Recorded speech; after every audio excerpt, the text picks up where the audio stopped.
Before getting into the video, I just wanted to say I noticed a large majority of viewers are not subscribed to the channel. If you don't want to subscribe, that's okay, but I'd really appreciate if you guys can. It will really help me make more pro content in the future. So in today's video, I'm going to be talking about recursive inscriptions. So these have really blown up in hype, and I think it's actually really game-changing for the ordinal space, and it's just huge. I'll go into detail in the video about what this is and how it's going to make inscriptions huge.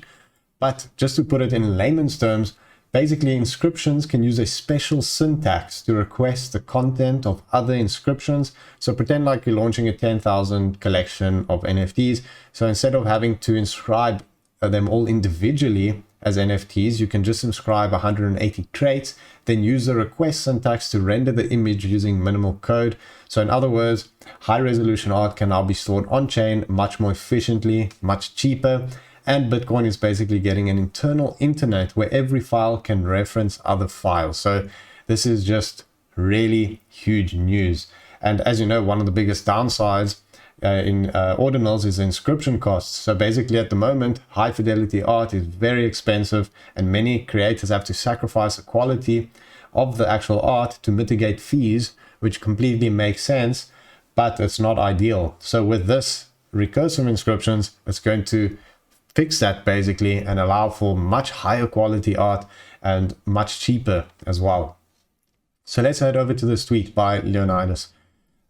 Inscriptions can now use a special // inscription ID syntax to request the content of other inscriptions. So this simple change unlocks many powerful use cases. For example, as I said, rather than inscribing 10,000 JPEGs, you can inscribe 200 traits and then make 10,000 more inscriptions that each use a small amount of code to request traits and programmatically render the image. So the result is the same. The art is just stored on chain in a much more efficient way, which could have saved over $1 million in transaction fees in the case of Bitcoin Apes. So if we go to Bitcoin Apes, we can see here, they're the first large 10,000 collection having large high quality files, 150 kilobytes plus minus, inscribed natively fully on chain. So this is a huge cost, and it's the largest total file size collection, 1.46 gigs. So it must have costed them over $1 million.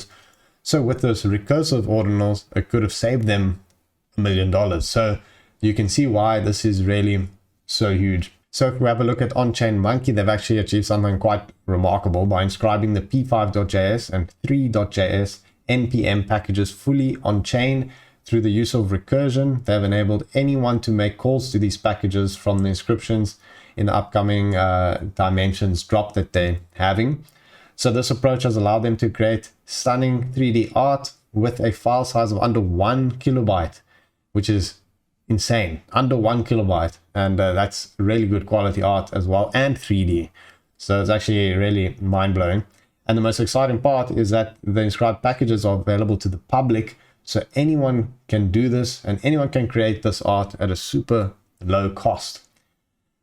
This is actually going to open up a ton of possibilities, and sites like ordinals.com and ord.io are basically going to act as a Bitcoin web browser, so to speak, basically Google, but on Bitcoin. You'll basically be able to surf Bitcoin web, which is insane. And can you imagine the use cases of this and how it can really, really blow things up? So this is just amazing. So let's talk about recursive inscriptions a bit more in depth again. So basically the concept of recursive inscriptions offers the potential for programs to exist and operate within the Bitcoin network, not only NFTs, but also programs. And this is going to open up the possibilities of on-chain games even, where the game can be divided into multiple inscriptions containing different sections of code, which can then be combined into a single inscription. So this is really crazy. Can you imagine a whole game built on Bitcoin, and it's really pro quality? So that's just really incredible. So basically it's going to mean that the limitations imposed by the 4 megabyte block size, which is what there is at the moment in Bitcoin, are no longer a constraint. So it's actually really exciting to see what sort of applications are going to pop up with this new development, recursive inscriptions. So that's why this is such a game changer for ordinals, and why it's really going to just open things up to endless possibilities. So let's have a look at some tweets and what people are talking about. So Ord.io going to be the Google of Bitcoin? As I said before, it's a possibility. Basically, this and ordinal.com can be the Google of Bitcoin, since now with these recursive inscriptions, we can make Bitcoin basically internet. Then next up, Ord.io themselves announced that recursive inscriptions are now live on Ord.io, and you can check out this inscription by Ordinal emojis, which you can see here. Next up, Ord.io again are saying someone made this generative art inscription only using 466 bytes using recursion, which you can see here. That's also really impressive, obviously not possible before, and now it is.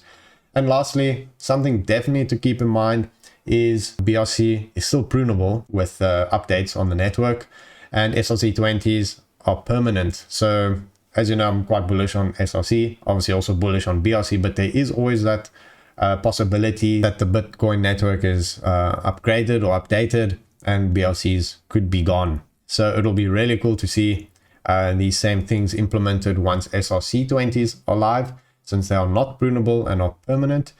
But anyways, this wraps up my video on recursive ordinals. I think this is huge news and really awesome for ordinals in general, and I'm really excited to see what's going to come out. Hopefully you guys enjoyed the video. Really appreciate if you can subscribe to the channel, follow me on Twitter and Telegram, and I'll see you guys next time. Thanks for watching.